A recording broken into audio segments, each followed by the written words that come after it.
is Lindsey Elmore and I am the pharmacist. In today's video, we are going to be covering one of the most common questions that I get asked all of the time, and that is about grapefruit essential oil and medicines.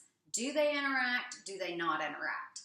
I get asked this question not only by people who use essential oils, but also by healthcare professionals who may be asked this by their patients and not know how best to respond. So why does this come up as a concern in the first place? Well, number one, we know that grapefruit juice is a strong inhibitor of cytochrome 3A4.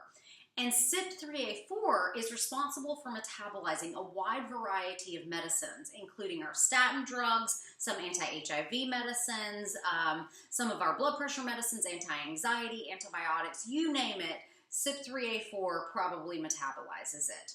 Okay, so the primary constituent within grapefruit juice that inhibits CYP3A4 is known as 6,7-DHB. 6,7-DHB is a strong inhibitor that's found in high levels inside grapefruit juice, but is not found in high levels within grapefruit essential oil, and this is a big differentiator between the two. This is not to suggest that grapefruit essential oil is 100% devoid of any compounds that could interact with 3A4. We do have bergeptins and bergamotins in both the juice and the oil that can inhibit 3A4. However, grapefruit essential oil contains only bergeptins and bergamotins, not the 6,7-DHB. And bergeptins and bergamotins are weak inhibitors of 3A4, whereas 6,7-DHB is a strong inhibitor of 3A4.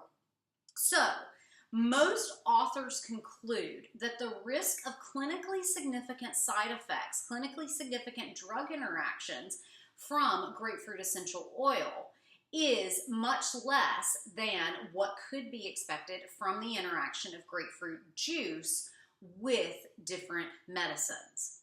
So when I am asked this question by people who use essential oils or perhaps by a clinician, I always say two things. Number one, it's important that any patient taking medicines be aware of the signs and symptoms of side effects of those medicines, especially those early side effects that may give a very early warning sign that something may be going wrong and prompt a conversation with a healthcare professional before an adverse drug event manifests. Number two, I encourage everyone to be an empowered member of their own body. Listen to your body. If you start to feel something is off while you're using grapefruit essential oil with your medicines, be sure to bring that up with your doctor or pharmacist before using any more grapefruit essential oil. Up to you whether you decide to use it or not. I can't tell you that there's one perfect way to do things. All in all, it's up to each and every one of us to decide what's right for our bodies, to talk it over with our healthcare professionals, and to make the best possible decision. Thank you so much for joining me. Again, my name is Lindsey Elmore. You can find me over at www.thepharmacistalabama.com, on most social media channels at The Pharmacist ALA, and you can always subscribe to this YouTube channel to be sure that you stay up to date with all of my latest videos. Thanks so much.